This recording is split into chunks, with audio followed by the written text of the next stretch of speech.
Então vamos lá, Fabiano. O início da minha carreira profissional foi como consultor de empresas. Muito cedo eu me interessei por isso, fiquei encantado com os meus professores na faculdade e decidi ser consultor de empresas. E até hoje faço consultoria e tenho uma empresa de consultoria de gestão de equipes para alta performance. Mas muito rapidamente, Fabiana, eu percebi que os métodos de gestão eram muito importantes, mas que eles tinham uma limitação. E qual era essa limitação deles? As pessoas.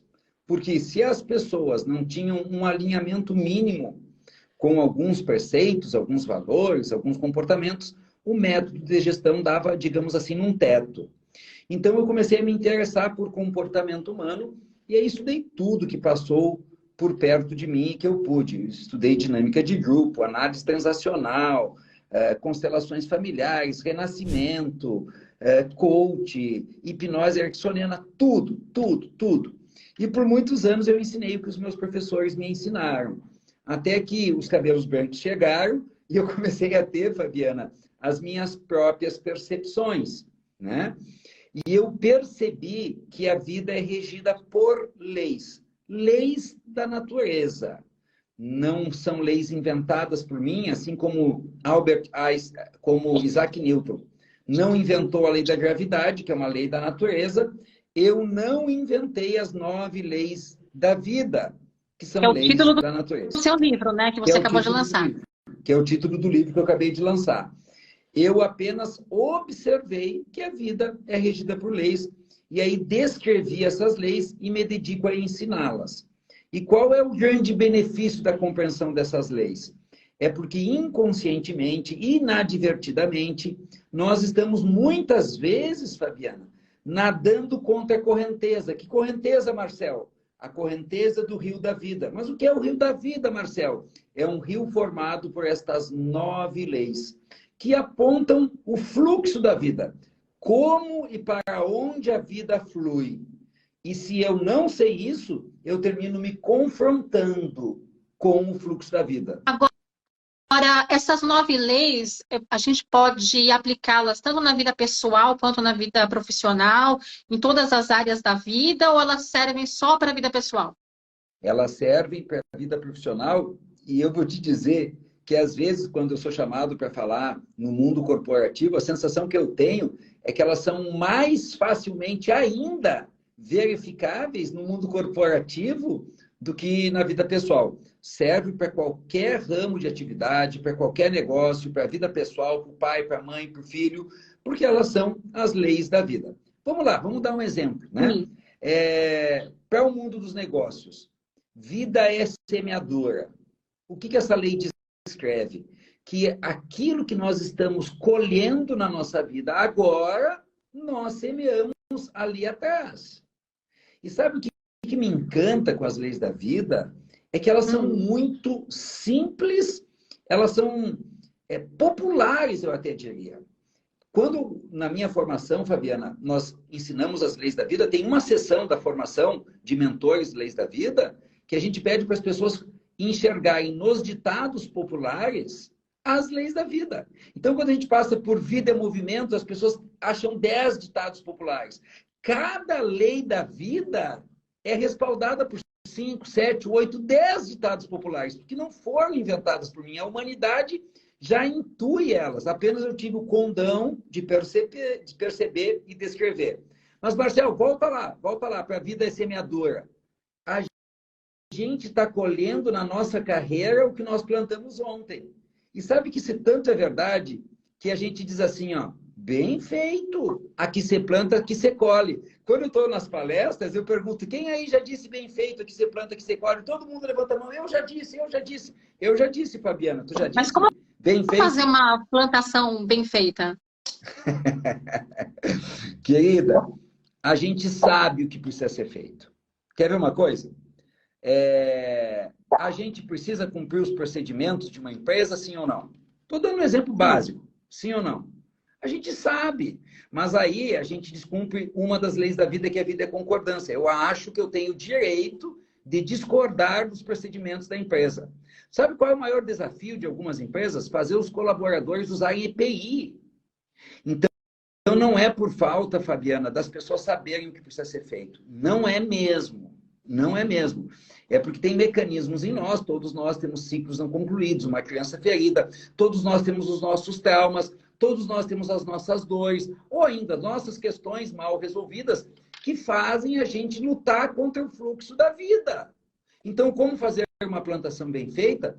Olha o teu entorno e vê o que está funcionando e o que não está funcionando. E a gente sabe o que está funcionando. Mas a gente, até uma idade, Fabiana, a gente é muito arrogante. A gente é muito pretensioso. A gente acha que a gente sabe o que é o certo. E aí a gente quer fazer do nosso jeito. E adivinha quando dá errado? Se a gente diz... Atenção, olha só, Fabiana. Quando dá errado, adivinha se a gente diz: aqui você planta, aqui você colhe. Não. Não. A gente culpa o outro. Quando é com os outros, a gente diz: bem feito. Aqui você planta, aqui você colhe. Quando é conosco, a gente diz... Quer ver uma coisa? Eu estou usando exemplos bem básicos, porque eu não tenho aí o domínio da nossa audiência. Mas vamos lá. Eu fui desligado porque eu não uso equipamento de segurança. Aí eu digo: não, eu mereci, eu não usei equipamento de segurança. Não, eu digo: esses caras são muito frescos. Para que eu vou precisar usar um óculos para colocar combustível? Eu Deixa eu te falar, responsabilizo. muita gente falou oi para você, a Charlene está falando é verdade, a Terezinha deu boa tarde. Ainda não veio uma pergunta das pessoas, mas eu recebi algumas antes da nossa live começar, e eu queria aproveitar e compartilhar com você essas dúvidas, tá? Primeiro, deixa eu ver. A gente está vendo, né, agora na pandemia, um contingente de pessoas buscando uma vida mais leve, né? Aliás, eu peço desculpa, meu cachorro tá... Eu estou fazendo essa live de casa e meu cachorro tá meio nervosinho, tá, Essa é gente? uma das Desculpa aí pelo bênçãos da cachorro. pandemia. Está tudo liberado. Na Globo sai latido de cachorro, que nós estamos autorizados a ter latido de cachorro, Fabiana. Vamos embora. Pois é. Enfim, mas falando de pandemia, o que acontece? As pessoas estão buscando essa vida leve. Eu até já vi você falando sobre isso, né? Eu queria saber por que as pessoas querem uma vida mais leve. Tem a ver com a pandemia? Sempre foi assim? Ou só a ficha caiu agora de que é preciso ter uma vida mais leve para ser mais feliz? Muito boa essa tua percepção de que as pessoas passaram a almejar mais uma vida mais leve durante a pandemia. As pessoas querem uma vida mais leve porque é antinatural a vida pesada. A natureza da vida é para ser fluida, é para ser leve, é para ser serena, é para acontecer sem muito esforço. Ó, vou dizer uma pista para vocês. Se está pesado é porque não está no fluxo. E o que a pandemia fez? Ela foi um potencializador de circunstâncias. Ela foi uma espécie de reagente, agiu para causar uma reação que é para apressar as coisas. Então, quem estava desejando já uma vida mais leve, sentiu a vida mais pesada, e este clamor por uma vida mais leve veio, porque é da nossa natureza. Fabiana, é muito interessante. Nós, seres humanos, dizemos assim: nós temos que cuidar da natureza, e parece que nós não fazemos parte da natureza. A gente também diz: o fulano é um animal. Tá, mas ele é um animal. O que nós somos? Nós somos animais. Sim. Entende? A gente se coloca a parte da natureza. Não, nós fizemos parte. E na natureza? Tudo é fluido. Tudo é leve. Tudo tem dor. Porque uma das leis da vida é vida-dor. Mas é fluido. E quando está pesado, há um clamor, há um chamado, há um pedido. Por quê? Porque é como se nós fôssemos um trem-bala fora dos trilhos. Se a tua vida está pesada, é porque tu tem toda a força, toda a luz, todo o talento em ti, e tu não consegue dar vazão porque tu estás fora dos trilhos. E aí eu começo a pedir para voltar para os trilhos. Como a pandemia aumentou o peso, nós ficamos mais exigentes.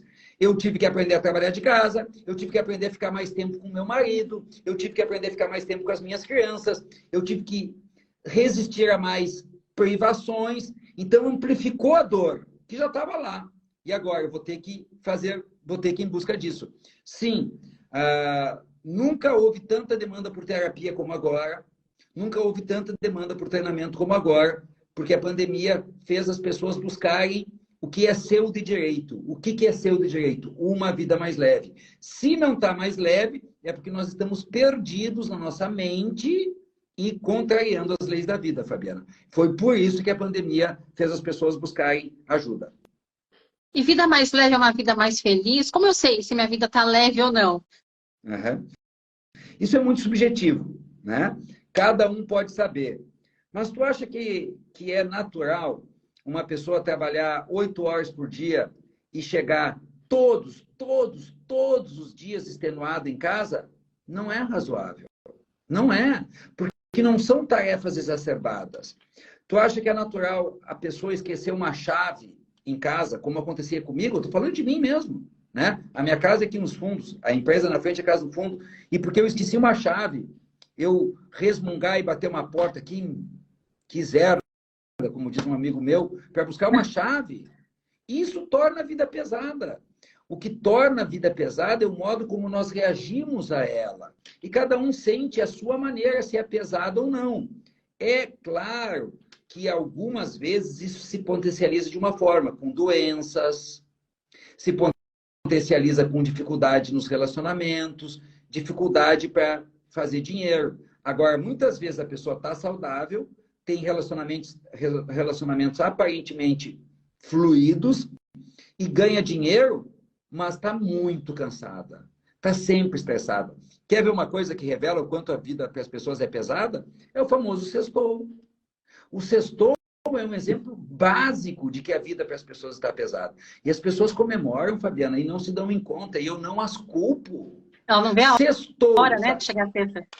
Não vê a hora de chegar a sexta. Então revela que tua vida está pesada. E como eu digo, torce para chegar a sexta e reza para não chegar a segunda.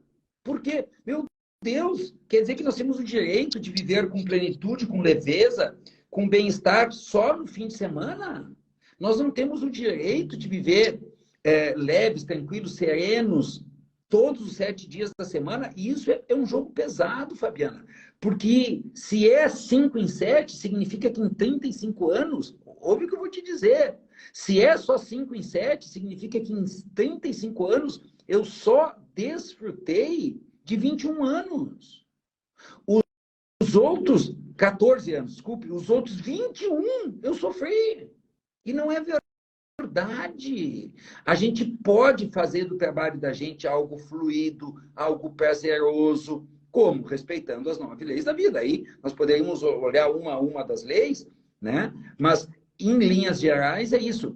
A mensagem, num tempo exíguo como nós temos, Fabiana, é: se está pesado, tu está contrariando as leis da vida. E é preciso, então, dominar as leis da vida. Porque dominar as leis da vida é a chave para colocar em movimento qualquer área da tua vida que esteja estagnada. Dominar as leis da vida é a chave para colocar em movimento qualquer área da tua vida que esteja estagnada.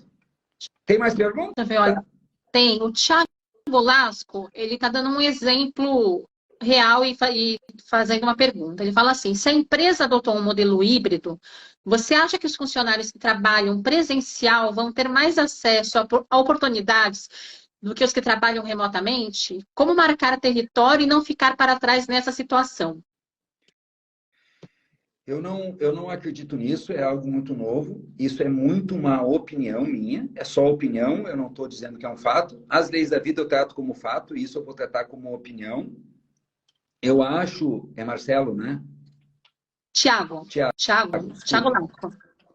Tiago, eu acho que o melhor que tu tem a fazer é o seguinte: tu estás no modelo híbrido e tu estás em casa e tu tá com um medinho de que quem esteja no presencial vai ser privilegiado, bicho, concorda com a decisão da empresa. Na empresa tu é pequeno, e isso é algo que os colaboradores precisam aprender. Na empresa nós somos pequenos, diante dos nossos pais nós somos pequenos, e nesse espaço que te foi concedido, aqui tu faz todos os movimentos que estejam ao teu alcance, tu lança todas as melhores sementes que tu tens, e se a colheita não vier, e tu compreenderes que é por conta disso? Bom, então aí tu faz o movimento que tu acha razoável, que pode ser pedir desligamento da empresa. Mas se inconformar com uma decisão da empresa não é um bom caminho. Não é um bom caminho.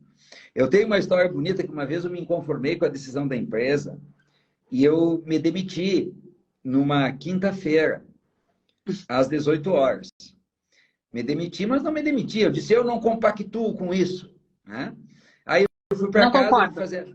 Não concordo, muito boa. Aí eu fui fazer as contas e aí eu digo, mas olha, até acho que não é uma má ideia, era uma coisa bem pesada, era cobrar dos clientes, era num banco, cobrar dos clientes o que os clientes não tinham pedido. Resumindo, vamos debitar em conta seguro para todo mundo. Eu não concordei com aquilo. Né? E aí eu vi que eu não dava conta de viver sem o banco. E eu tive medo. E aí o que eu fiz? Já que eu tinha que ficar lá, eu fiz o meu melhor. Quando eu entrei no banco, Fabiana, às 8 horas da manhã, tocou o telefone, era meu principal cliente reclamando do débito em conta. Naquele instante, eu era pago pelo banco. Então, eu não sou pago para ter opinião. Eu sou pago para fazer o que o banco me pede. Ou eu tenho a hombridade e a coragem de me desligar, o que eu não tive, ou eu tenho a coragem e a hombridade de honrar o salário que o banco me paga. Eu fiz o quê? Senhor, eu compreendo que o senhor não pediu o seguro, mas veja bem, é R$ 12 por mês, nunca mais esqueci o valor, Fabiano. É R$ 12 por mês e é para segurança sua e da sua família. Não é que o cliente ficou com o seguro? Quando foi a hora, eu saí do banco. Mas a gente ficar lutando contra o que é maior que nós, esse é o poder das leis da vida, Fabiana. Lutar contra o que é maior que nós faz a nossa vida ficar pesada. Mas, Marcel, não é muito conformismo? Não. Não tem a ver com conformismo, porque são 9 leis da vida. E uma das leis da vida é concordância, e a outra é movimento. Entende? Entendo. E a outra é verdade. Qual é a verdade? Aqui me pagam para fazer. A verdade é que eu fui pago para fazer isso. Essa é a verdade, não adianta eu reclamar. Então eu tenho que fazer isso.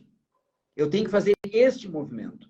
Sim, Fabiana. Chegou uma pergunta do Rodrigo Flores. Ele pergunta como saber se o problema está no meu trabalho ou se está em mim? Rodrigo, o problema está no teu trabalho e está em ti. Ah, mas é uma pergunta salomônica. Não é. Não é. Quem organiza o teu trabalho não são pessoas? São. Pessoas são perfeitas ou imperfeitas? São imperfeitas. Então, empresas são obras imperfeitas. O teu trabalho é imperfeito. Tu não é um ser humano? É, então tu és imperfeito. Tá, e daí, Marcelo? E daí tu vai fazer uma pergunta. A pergunta é, o que eu posso fazer diante disso? O que está ao meu alcance diante disso? Melhor ainda, qual a minha parte nisso? Qual é a minha parte? Vai vender seguro, meu amigo. É o que eu tinha para fazer. E mesmo aí eu não concordando, né? Mesmo que no profundo eu não concorde. Porque as leis da vida, elas têm essa bênção, né? Se uma lei não te resolve, a outra te resolve. Já que tu não consegue concordar, então faz o movimento. Porque eu não consegui concordar e não consegui fazer o movimento de saída. Então faz o movimento de vender. Faz o movimento de vender. É o que te resta. De novo, qual a minha parte nisso daqui? Ah, eu não estou batendo a minha meta. É um bom exemplo. Será que me deram meta demais ou eu que não estou desempenhando? Cara, não sei. Mas o que tu pode fazer? Tu pode baixar a meta? Não. Então, o que tu pode fazer? Oferece 10 vezes mais. Percebe? Porque daí a gente se comporta como um adulto. Caso contrário, a gente se comporta de uma maneira infantilizada, brigando com os pais, brigando com os professores, brigando com os amiguinhos. A gente não muda o entorno, a gente consegue atuar sobre nós mesmos, Fabiana. Olha, chegou uma pergunta da Patrícia Futema, né? Que pelo sobrenome eu tenho que admitir que é minha parente, é minha prima. Oi, Paty, que bom que você está aqui assistindo. Que legal, querida. Tem que engajar a família também. Ela pergunta se a aceitação das leis da vida está relacionada ao amadurecimento de cada indivíduo. Absolutamente sim. Quanto mais imaturo, quanto mais verde, quanto mais machucado na alma, Quanto mais dodóis na alma tem um ser humano, mais ele luta contra a vida como ela é. Quanto mais maduro eu estou, mais eu vou me submetendo às leis da vida. Porque, Fabiana, a minha abordagem, essa minha percepção de vida é dura. Ela requer rendição. E nessa cultura... E eu li um livro que você fala que a dor também faz parte do processo, né? Que ter uma vida leve, não é só achar que você vai estar sempre feliz, né? A dor também faz parte. A dor faz parte. E quanto mais nós lutamos com a dor, mais dor nós temos. Esses dias, Fabiana, alguém me disse assim, uma psicóloga aqui numa live. Mas isso não é... Porque a quinta lei da vida é dor. E ela disse, meu Deus, mas isso não é masoquismo? Vejam bem, eu não disse a gente deve gostar de sentir dor. Não é para gostar de sentir dor. Não é. Eu não estou apregoando que a gente goste de sentir dor. Eu estou esclarecendo, eu estou informando que é relativamente óbvio. É impossível ter uma vida sem dor. É impossível ter uma vida sem dor. E é da fantasia, Fabiana, que é possível ter uma vida sem dor, que a gente gera sofrimento. Vamos lá, explica melhor, Marcela. Deixa eu te perguntar uma coisa, mas como fazer que essa dor não vire, não te amarre, te impeça de se movimentar? Porque tem gente que para, né? Que congela nesse momento de dor. Como não deixar isso acontecer? A pessoa que congela no momento de dor, ela não está aberta à dor, ela está evitando a dor. Nós podemos partir do pressuposto que as dores têm fim. E partindo do pressuposto que as dores têm fim, Fabiana, nós podemos imaginar que nós fomos submetidos a túneis de dor. E que depois dos túneis de dor, tem túneis de coragem, de força, tem túneis de alegria, de prosperidade. Porque imagina o seguinte, vamos deixar isso mais tangível um pouquinho. Sim. O melhor exemplo que eu conheço é o exemplo do luto. Nós estamos vivendo um momento de muito luto. Tu não imagina quanto meu direct toca com as pessoas dizendo, Marcel, o que eu faço para lidar com a morte do meu pai? E aí, sabe o que as pessoas dizem? Eu já tentei pensar outras coisas, eu já tentei me distrair, eu já fui viajar, eu já arrumei bastante trabalho. Veja, tudo isso não é para passar dor, tudo isso é para fugir da dor. Aí eu dou a resposta para as pessoas, sente a tristeza. Sabe o que as pessoas me respondem, Fabiana? Como que eu faço isso? E sabe como que a gente faz? É não fazendo nada. A gente não precisa fazer nada para sentir a dor. Então, é como se, diante de um túnel de dor do luto, eu esteja na porta desse túnel e agarrando a porta do túnel e dizendo, eu não sinto, eu não sinto, eu não sinto.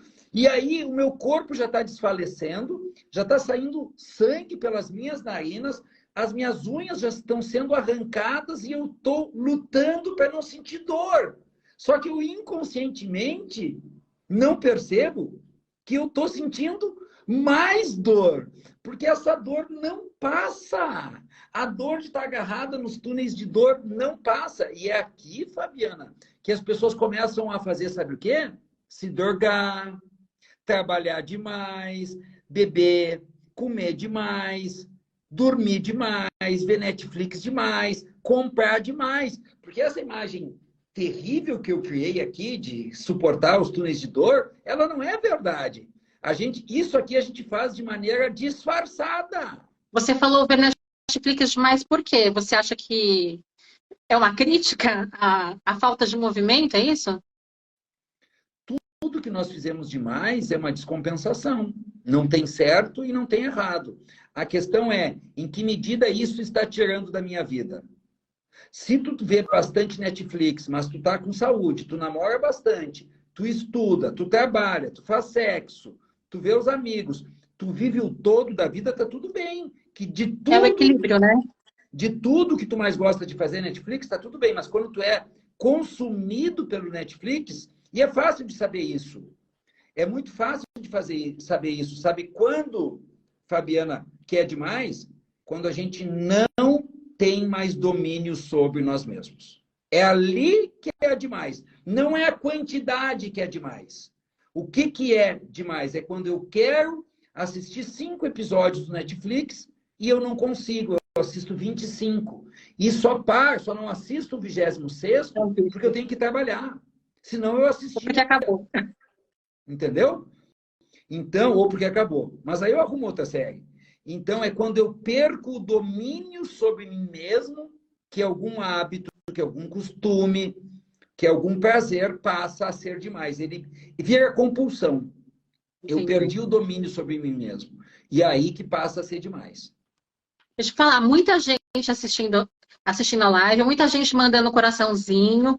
Isso é muito legal, mas, gente, quem tiver pergunta, aproveita, porque a hora de fazer pergunta é agora, né?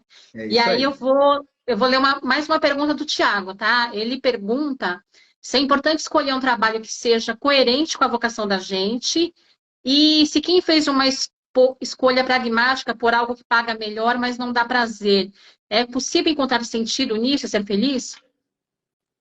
Muito boa pergunta. É assim, nos ensinaram nos últimos tempos que a gente tem que ter um propósito. E aí tem gente embananada com isso, Fabiana. Por quê? Porque parece que vai vir anjos do céu, tocando trompetes, vai ter um coral cantando aleluia, aleluia, aleluia, e eu vou descobrir que eu nasci para ser médico. Não, não é assim. Todos nós temos 7 propósitos, eu não consigo aprofundar isso, mas o ideal seria que eu vivesse no mínimo 2 propósitos, nesse contexto que nós estamos conversando. Um é sentir-se a serviço da vida. O que é a serviço da vida? Não há nenhuma profissão em cima da face da terra que não esteja a serviço da vida. O que ele falou é que ele está a serviço do dinheiro. Ótimo, que bom. Faz parte da vida contemporânea servir o dinheiro para ser servido por ele depois. Tá tudo certo. Agora, o brabo é quando eu sirvo só pelo dinheiro. E o que é servir a serviço da vida, Marcelo? A serviço da vida é quando eu vejo que o meu trabalho, Fabiana, torna a vida de alguém mais leve, mais prazerosa. E eu sinto que eu estou fazendo isso. Mamãe, o que tu faz? Eu vendo roupa. É verdade. E não tem nada de indigno vender roupa. Mamãe, o que tu faz? Eu, minha filha, eu ajudo mulheres a escolherem as roupas que melhor lhe vestem. E assim fazer com que ela se sinta bonita, com a autoestima elevada, sendo do jeitinho que é. Mas o que ela faz mesmo, Fabiana? Ela vende roupa. Só que ela entendeu que vender roupa não é só trocar dinheiro por roupa. Eu posso cuidar daquela mulher que está lá. Então, sentir o seu trabalho, o serviço da vida, é o primeiro, tá, Fabiano? E o segundo, que aí seria o ideal, mas que não é fácil, é colocar-se a serviço do seu talento. E essa palavra é danadinha, eu ainda vou achar uma palavra melhor, porque talento parece que é uma coisa assim, música, artes. Não, talento é aquilo que eu naturalmente, sem esforço, faço bem. Eu adoro. Uma vez que eu estava fazendo uma palestra sobre os 7 propósitos, e uma moça disse assim, descobri o meu talento. Eu faço bolo bem, as pessoas amam os meus bolos. E para mim não é difícil fazer bolo. Quando eu consigo aliar, servir o dinheiro, fazer algo que me dê dinheiro, servir a vida, o que eu faço, eu sinto, sabe? Um pedreiro, nossa, as pessoas vão morar naquela casa. Um catador de lixo, meu Deus, ele preserva a saúde da comunidade. Uma pessoa que trabalha no agente funerário, ele poupa a família de ter que cuidar do corpo, não tem profissão. No teu caso, Fabiana, tu leva informação para as pessoas. É pela tua obra que eu estou aqui. Se tu não estivesse aqui, eu não estou aqui. Se eu não estivesse aqui, as pessoas não estariam tendo uma visão que a vida pode ser mais leve. Nós estamos a serviço da vida. E, finalmente, descobri o que é natural para mim. Aqui tem um problema, Fabiana. As pessoas, às vezes, com autoestima muito baixa, elas acham que não são boas em nada. Não é verdade. A gente busca um talento muito especial, uma coisa assim fora do comum. E todo mundo é bom em alguma coisa. Alguns são bons em organizar, outros são bons em limpar, outros são bons em conversar. tem alguma coisa que é fluida para nós. Quando nós estivermos a serviço desses 3 propósitos, seria o ideal. Mas eu quero responder objetivamente o Fabiano. O Fabiano me disse, eu ganho dinheiro, mas não é algo que me preenche. Aí, Fabiano, eu não sei se não te preenche, porque não é o que tu nasceu para fazer, que é o teu talento, ou se tu não sente a serviço da vida. Se tu perceber que tu está a serviço da vida, tu dá conta de não achar o teu talento. O ideal seria achar o talento. Mas se eu trabalho por dinheiro e sinto muito prazer porque eu sirvo a vida, dá para ir muito longe, mas muito longe, ser muito bem sucedido na carreira, inclusive fazendo o que não é o seu talento. O ideal seria descobrir qual é o seu talento. Não podendo, no mínimo, servir a vida. A Isa está fazendo uma pergunta em relação a talentos. Ela pergunta como ajudar nossos filhos a identificar ou escolher seus talentos. Eu não sei se é possível escolher, mas como ajudá-los a identificar? É possível desenvolver, mas não é possível escolher. Não é possível escolher. A melhor forma de ajudar os nossos filhos é dar muita liberdade. Muita liberdade. Para eles se experimentarem. Sabe, à medida que as circunstâncias e o dinheiro permitir, deixá-los experimentar. Primeiro item. E o segundo, observa os filhos. Observa o que é natural para ele, o que é fluido para ele. E, principalmente, queridos pais, principalmente, estejam atentos. Alguns não vão acreditar no que eu estou dizendo. Zerem as expectativas. Porque a gente quer algumas coisas para os nossos filhos. Ai, mas é errado, Marcel. É. Se tu quer usar essa palavra errado, é. Porque a vida dos teus filhos, de quem é? É deles. É deles. É deles. E tem mais. Mais do que querer alguma coisa para os nossos filhos, a gente quer para os nossos filhos o que nós não demos conta de realizar. E quem está duvidando de mim, leia um livro. Esse livro é A Autoestima do Seu Filho. Lá, vocês vão ver o quanto que vocês exigem dos filhos de vocês é aquilo que vocês têm culpa por não ter conseguido realizar e inconscientemente projetam nas crianças. Liberdade, observação e ajudar a criança a ver no que ela é bom e não exigir da criança o que ela não dá conta. Não é bom em matemática, ajuda ele a passar colando. Isso é demais. Mas ajuda ele a passar com o professor particular, com a nota mínima. E ele é bom em português, ajuda ele a ler muito, compra livros. Nós temos esses talentos naturais. E a nossa educação, eles não encontraram jeito ainda. Então, a gente tem que ajudar em casa. Meu filho, tu não tem que ser bom em matemática. Chega, acabou. No que tu é bom? Eu gosto de história, mas então nós vamos ler livros de história. Tu vai passar nisso aqui como der, meu filho. E aí a criança está em paz. Porque ela não está nadando contra a sua natureza. Nós temos a nossa natureza. O que seria, Fabiana, de uma águia se quisesse fazer do seu bico a tromba de um elefante? O que seria de um elefante, Fabiana, se quisesse voar como uma águia? Todos nós temos o talento de uma águia ou de um elefante. E às vezes a gente fica se comparando e achando que não tem o próprio talento, mas todos temos. Marcelo, eu vou voltar para o filho, né? Essa coisa que você falou da liberdade, a pessoa do talento que ela já tem desde dentro dela, né? Mas assim, o filho não gosta de fazer aulas de inglês, por exemplo, né? Mas o pai sabe que o inglês é necessário para a semeadura dele, né? O que você faz para não pôr pressão nesse filho? Você fala, então tá bom, não faz inglês? Não, faz aula de inglês. Faz aula de inglês.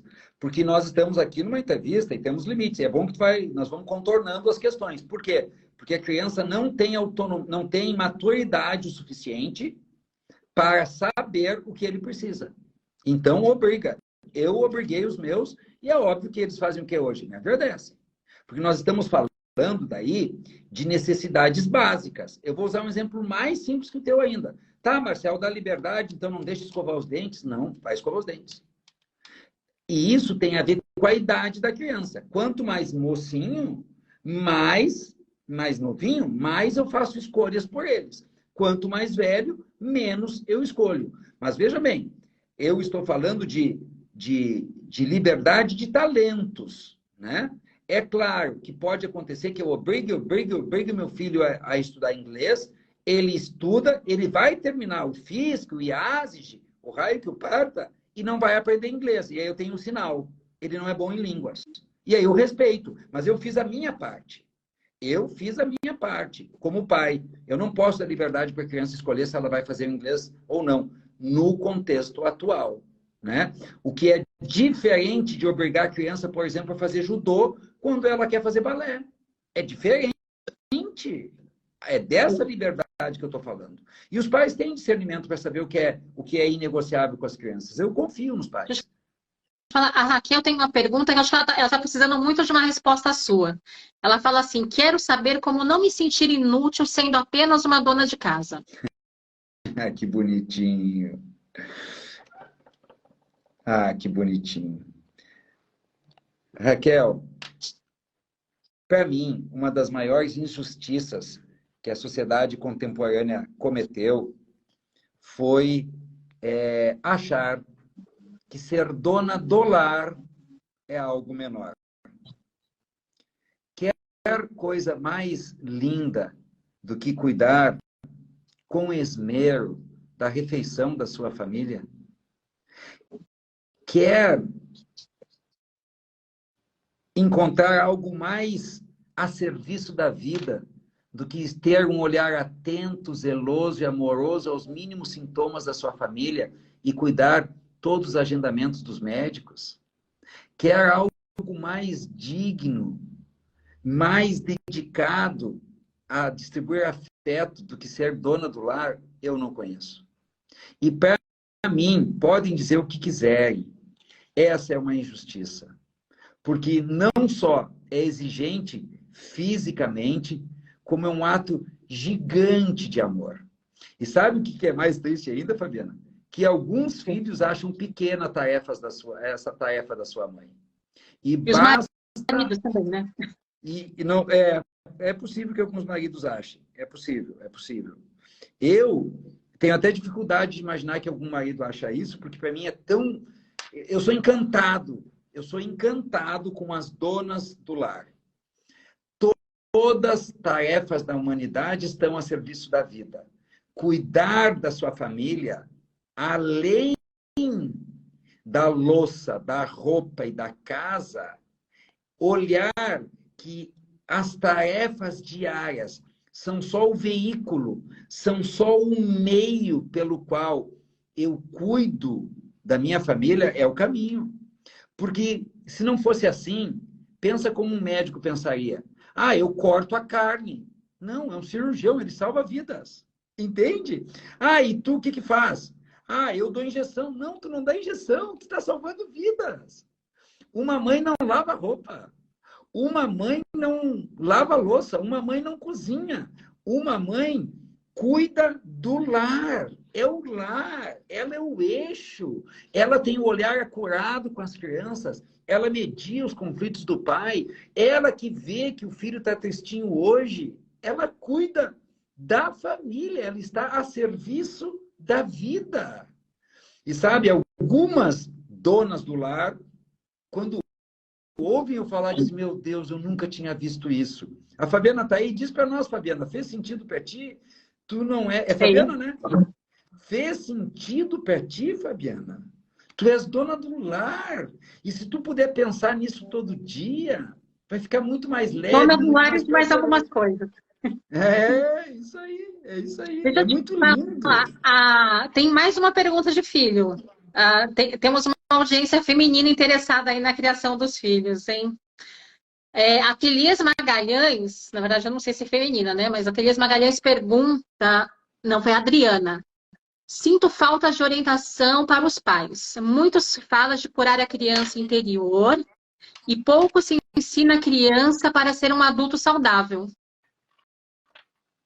Você concorda com isso? Muito se fala da criança interior e pouco se fala... pouco se ensina a criar a criança para ser um adulto saudável. Fabiana, não, como é que é o nome dessa? Adriana Guiar. Adriana, é que nós estamos dominados pela nossa criança interior. Então, quando a gente fala para nós conhecermos a nossa criança interior, o nosso núcleo emocional, o nosso corpo de dor, ou se tu quiser chamar o nosso inconsciente, é porque termina sendo o nosso inconsciente que educa as crianças. Termina sendo a nossa criança ferida que educa as crianças. Então, se eu amadurecer a minha criança ferida, se eu ajudar a minha criança ferida, a minha criança interior se acalmar, eu vou naturalmente educar bem as minhas crianças. Porque a gente tem inteligência para educar. Não é informação do que é certo, do que é errado fazer com as crianças que vai fazer eu educar bem as minhas crianças. Vamos lá. Todos já sabemos hoje em dia que não precisa bater como os nossos bisavós batiam nos nossos avós. Mas ainda alguns de nós batem. É falta de informação? Não, não é falta de informação. Esse pai já sabe, inclusive, que tem penas da lei quando é demais. Mas ele não dá conta, porque esse pai tem uma criança interior muito, muito ferida. Então, eu não sou contra educar os pais de como educar as crianças. Beleza, um conjunto de regrinhas. Mas, se junto com esse conjunto de regrinhas que está aqui nessa mão, que para mim é a minha mão direita, eu não tiver um conjunto de medidas, terapias, mentorias, meditação, imersões de autodesenvolvimento, para curar a criança ferida do pai, o pai vai saber o que é certo, mas vai ferir a sua criança, que vai ser um outro adulto com a sua criança ferida. É praticamente impossível nós não termos criança ferida. Mas quanto mais os pais cuidam da sua, mais eles cuidam melhor e têm mais clareza, mais sabedoria, mais discernimento de como educar os seus filhos. É por isso, então, que se fala tanto em cuidar da criança interior. Porque é isso que domina o ser humano hoje. Marcel, tem um monte de pergunta, mas a gente já está avançando bastante aqui na live. Eu vou fazer talvez mais uma ou duas e encerrar, porque eu sei que também você tem um tempo curto, você tem mentorias, você até mudou o horário da sua mentoria hoje para estar fazendo a live agora com a gente, né? O Rodrigo pergunta se faz sentido essa eterna busca da felicidade, né? Porque se não é normal a gente entender que esses momentos de tristeza e alegria são normais, são cíclicos. Tu estás coberto de razão. Enquanto nós buscamos o que se chama de felicidade, vamos lá, a felicidade de propagandas de margarina, bonitas as propagandas, dá vontade de ter aquela vida, né, Fabiana? Eu queria ter também. Nós estamos vivendo em busca de uma felicidade idealizada. Deixa eu usar uma frase minha. A maior dor do ser humano é oriunda do fato do ser humano não querer a dor. A maior tristeza do ser humano é o fato dele estar triste. Sabia que depressão é a tristeza porque está triste? Sabia que pânico é o medo porque está com medo? Então, nós ficamos lutando contra o que é, sabe por quê? Vou usar uma expressão forte, porque nós somos analfabetos emocionais. Analfabetos é pior do que não ter inteligência emocional. Pergunta para a audiência aqui, quantos tiveram aula do que fazer com medo? Quantos tiveram aula do que fazer com a tristeza? Quantos tiveram aula do que fazer com a raiva? Fabiana, nós somos capazes de chegar em casa, nosso filhinho está chorando porque morreu o cachorrinho dele, e nós somos capazes de dizer, meu filho não chora. Por que nós dissemos, meu filho não chora? Aonde que tem o erro chorar? E a gente diz. Mas é pior, Fabiana. Sabe o que a gente termina dizendo? A gente diz, não fica triste. E as crianças não têm lucidez, porque se elas tivessem lucidez, elas diriam, tá bom, mamãe, não fica triste? Fica o quê, então? Se o teu filho, Fabiana, ou filha, que eu não sei se tu tem, te perguntasse, não fico triste, eu fico o quê? Tu diria o quê? Mamãe, morreu meu cachorrinho, a senhora não quer que eu fique triste, eu fico o quê? Nenhum pai, nenhuma mãe até hoje me deu uma outra resposta. Nenhum, todos ficam... Não tem o que dizer. Nós temos que compreender que a nossa mente idealiza, a nossa mente, o núcleo da nossa mente é medo, e ele só quer duas coisas, obter o prazer e eliminar a dor. Só que é impossível viver só no prazer e é impossível viver só na dor. E aí, nós não sendo educados, Fabiana, para sentir a tristeza, eu quero tirar o meu filho da tristeza, sabe por quê? Porque eu não suporto a tristeza de ver meu filho triste.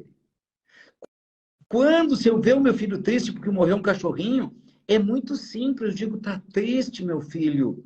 Vem cá. A mãe se lembra um dia que tinha um coelhinho e ele morreu. Eu fiquei muito triste. chora aqui, meu filho. E a criança tem um acalento no peito da mãe ou do pai, e ela chora. Sabe por quanto tempo uma criança chora a perda de um cachorrinho? 15 minutos. Mas é um choro convulsivo. É um choro que dói na alma. E depois ela fez o luto. E ela sai dali e vai ser feliz. Alguns pais cometem o disparate, Fabiana, de levar a criança na loja pet e dar outro cachorrinho. E a criança, porque é pequenininha, se distrai e se alegra com um novo cachorrinho. Sim, ela se alegra com um novo cachorrinho. A pergunta que eu faço é, ela se alegrou com o novo, mas passou a tristeza pelo velhinho, pelo cachorro que morreu? Não, essa tristeza ficou guardado. E assim nós vamos uma vida inteira desrespeitando a quinta lei da vida, a vida é dor, que está no meu livro, As 9 Leis Inegociáveis da Vida, e vamos acumulando dores na nossa vida. Aí lá adiante, Fabiana, eu tenho uma separação. E aí eu entro em depressão. E sabe o que as pessoas dizem? Ela está em depressão porque se separou. Não é verdade. Ela está em depressão porque uma vida inteira ela fugiu da tristeza. Ela tinha uma piscina, um oceano de tristeza dentro dela, não sentido. E a separação foi a gota d'água que fez ela emergir. E agora ela não dá conta de tanta tristeza. E assim é o medo. E assim é o pânico. As pessoas ficam com medo do nada. Não, não é do nada. Elas começam a sentir todo o medo que está guardado nas suas células. Nosso corpo tem memória celular. Memória no corpo. E isso aflora mediante algumas circunstâncias de vida. Por isso que quem fez a ponderação, quem fez a pergunta, está coberto de razão. Enquanto nós idealizarmos, fantasiarmos, vivermos na Lalalândia, no planeta ilusão, que é a nossa mente, não colocarmos os dois pezinhos no chão e dissermos, eu estou com medo, e lidarmos com medo, eu estou muito triste, e nos permitirmos ficar triste e assim por diante, nós nunca vamos ter uma vida, dá o adjetivo que tu quiser, eu chamo de leve, e realizador, porque eu realizo muito mais.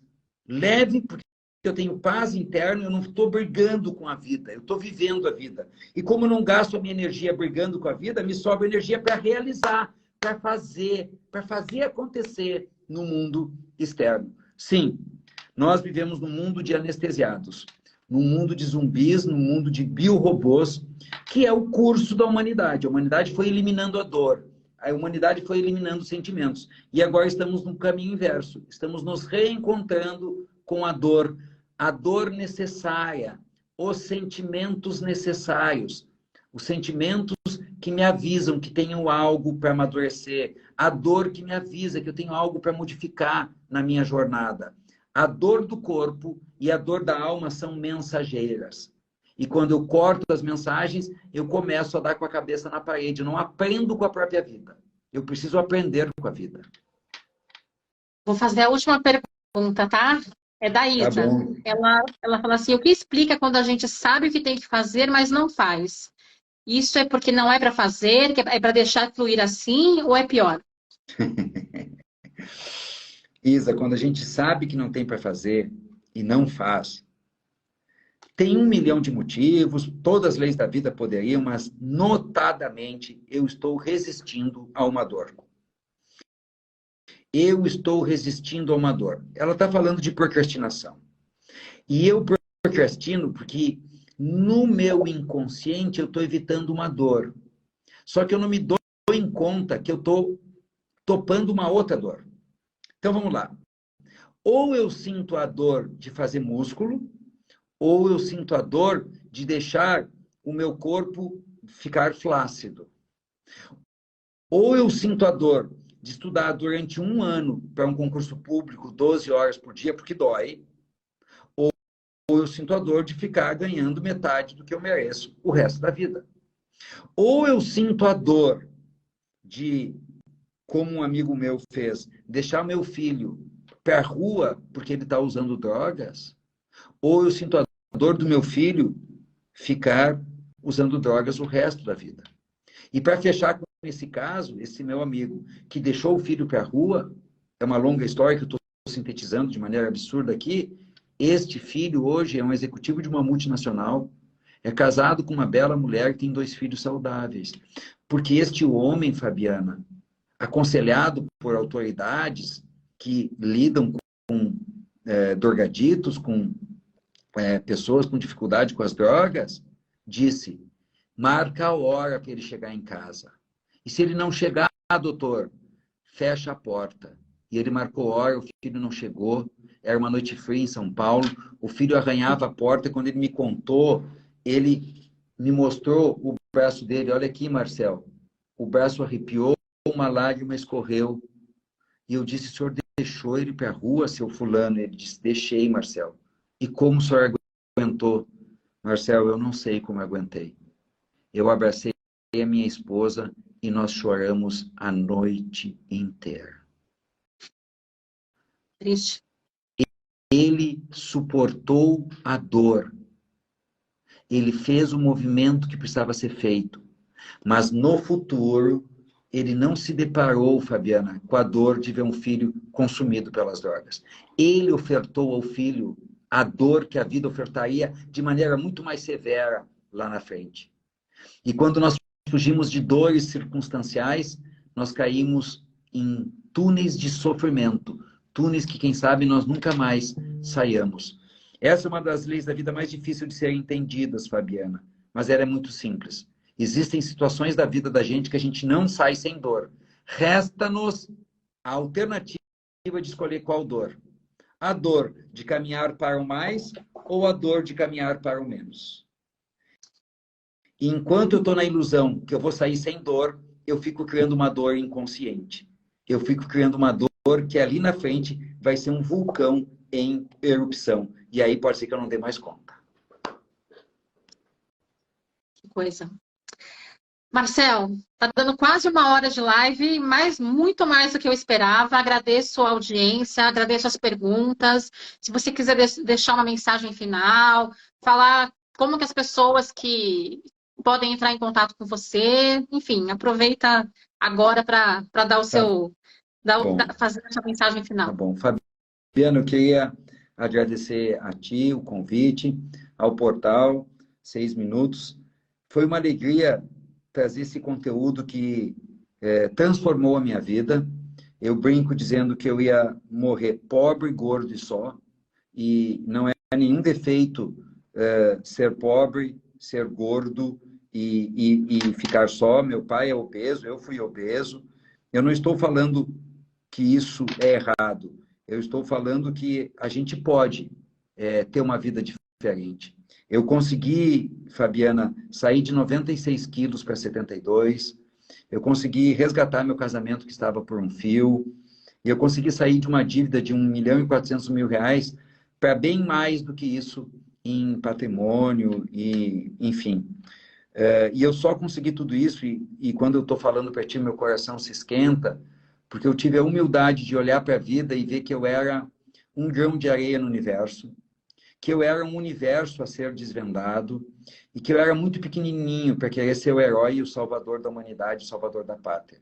E aí eu comecei a me submeter às leis da vida e ao me submeter às leis da vida, o que parecia estar contra mim passou a jogar a meu favor. Sabe o que as pessoas chamam de universo conspira a seu favor? Não é sorte. É alinhamento com as 9 leis inegociáveis da vida. Se eu tenho uma mensagem para dar para vocês, procurem conhecer as 9 leis inegociáveis da vida. Porque se há alguma área da tua vida que está estagnada, saúde, relacionamento ou dinheiro, é porque tu desconhece as leis da vida. Como tu pode conhecer as leis da vida? Me segue, @marcelscalco, o meu Instagram, e tem um bom caminho, um caminho prático, rápido, para tu ter acesso a esse ferramental, que é o livro As 9 Leis Negociáveis da Vida, que tem nas melhores livrarias do Brasil, tem e-book na Amazon, e o poder desse livro, Fabiana, é mais do que dar informação. Ele oferece exercícios que dão ao livro um condão terapêutico. Algumas coisas se curam fazendo o exercício. E ao sentir profundamente as emoções que os exercícios trazem, algo muito bonito pode acontecer na vida de vocês, que é o que eu desejo para vocês. Depois que eu percebi o quão mais leve ficou a minha vida, eu senti um desejo muito ardente no meu coração de que mais pessoas desfrutassem de um livro, de uma abordagem que fizesse a vida delas mais leve. Muito obrigado, Fabiana. Foi uma alegria. Muito obrigado. Boa noite. Obrigado, Fabiana. Um abraço. Obrigada para todo pessoal. mundo. Boa noite. Tchau, tchau. Tchau, tchau. Boa noite.